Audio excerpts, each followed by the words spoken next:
When Maiko once said about cheating, tara, simulan na natin. Here's the thing, ang cheating, it's not always physical. Yung iba kasi, kinukonsider lang yon na cheating kapag ka may pisikalan na nangyari. Either nakipagkita sa iba, nakipaghalikan, or may nangyari sa kanila. Yung iba nakikipag-video chat, or just simply nakikipag-chat ng merong mali siya. Hindi lang yon ang tinatawag na cheating.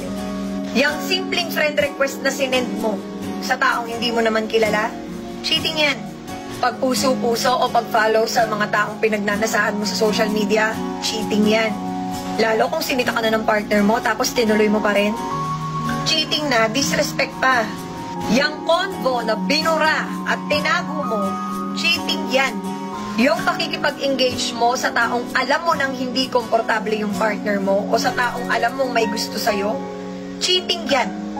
Disrespectful yan. Alam niyo kung ano nakakalungkot? Maraming tao na pinapalagpas lang yung mga ganyan kasi mild pa lang naman daw yan. Ginagaslight yung sarili. Hindi naman daw nagkita, hindi naman nagkaroon ng physical affair. Kumbaga, mababaw pa lang naman daw yung nagawa. Meron pa ngang nauso na term yung micro-cheating. You know what? Here's what I believe in. Cheating is cheating. Walang mga micro-micro pa na ganun. The gravity of micro-cheating and physical cheating is just the same. Parehong mabigat, magkasing bigat yan. Parehong damaging, no, sa mga taong nagmamahal sa inyo.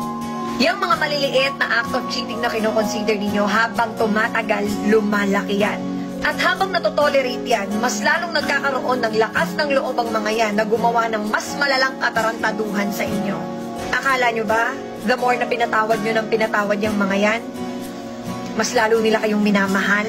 Kala nyo, mas lalo nilang makikita yung worth nyo kasi maiisip nila, ay, pinatawad ako nito. Grabe yung sakripisyo nito sa akin. Ibig sabihin, mahal na mahal talaga ako nito kaya magbabago na ako. Hell no. They slowly lose their respect to you. And you slowly destroy yourself by forgiving small acts of cheating. Now keep this in mind. If you think that you deserve that, then stay. But I am telling you, ikaw ang palaging durog sa huli. I agree with Ate Maiko Montefalco. I understand na may context yung pag-add ng friend request through online at pagpuso ng picture ng ibang tao. Alam niya ng mga taong nag-cheat at yung taong chine-cheat.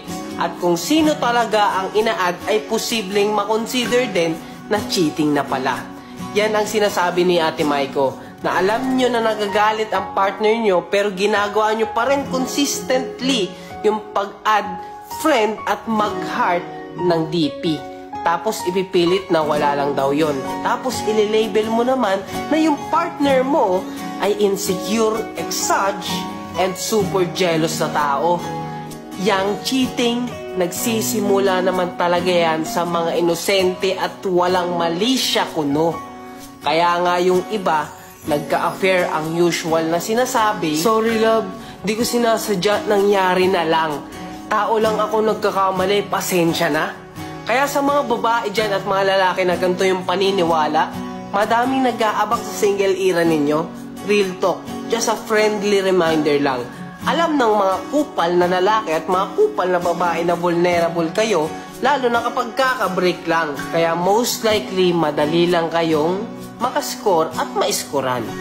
When emotionally are high, intelligence is low. So stop convincing our mind na hayaan natin sila dahil magsasawa din yan. That's my point mga chong. It can result sa high chance of risk na mangyari ang hindi dapat. Tulad ng kanina kong sinabi, when emotions are high, intelligence are low. Kasi we are minimizing most of the time yung small cheating acts that can lead to an affair. Kaya nga Ate Maiko is talking about guarding your heart at may wisdom siya na sinasabi, this advice can save you from hurt and heartbreaks. Kaya let's know our worth. Kaya kung mahal mo yung tao, huwag ka papayag na palagpasin yung mga mild acts of cheating sa simula pa lang. It's not insecurity. It's about making a stand and knowing our value and also your standards. Kaya chong, tandaan mo, Madali lang sanang pumili at magmahal ng isang tao kung marunong siyang makontento.